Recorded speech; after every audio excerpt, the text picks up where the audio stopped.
Cinderella was now 75 years old.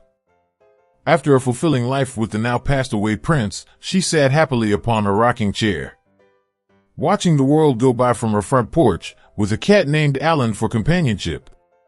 One sunny afternoon, out of nowhere, appeared the fairy godmother. Cinderella said, "Fairy godmother, what are you doing here after all these years?" The fairy godmother replied, "Well, Cinderella, as you have lived a good wholesome life since we last met, I have decided to grant you 3 wishes. Is there anything for which your heart still yearns?"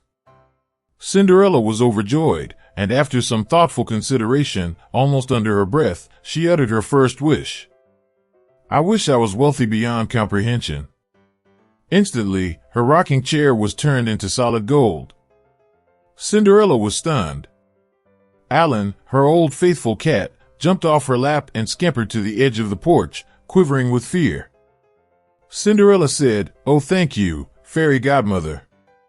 The fairy godmother replied, "It's the least I can do. What does your heart desire for your second wish?" Cinderella looked down at her frail body and said, "I wish I were young and full of the beauty of youth again." At once, her wish became reality, and her beautiful youthful visage returned. Cinderella felt stirrings inside her that had been dormant for years, and long-forgotten vigor and vitality began to course through her very soul. Then the fairy godmother again spoke, "You have one more wish. What will you have?" Cinderella looked over to the frightened cat in the corner and said, "I wish you to transform Alan, my old cat, into a beautiful and handsome young man." Magically, Alan suddenly underwent a fundamental change in his biological makeup. That, when complete, he stood before her a boy so beautiful, the likes of which neither she nor the world had ever seen. The fairy godmother again spoke, "Congratulations, Cinderella, enjoy your new life." And, with a blazing shock of bright blue electricity, she was gone. For a few eerie moments, Alan and Cinderella looked into each other's eyes.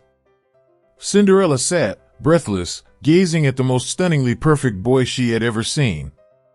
Then, Alan walked over to Cinderella, who sat transfixed in her rocking chair, and held her close in his strong, youthful arms.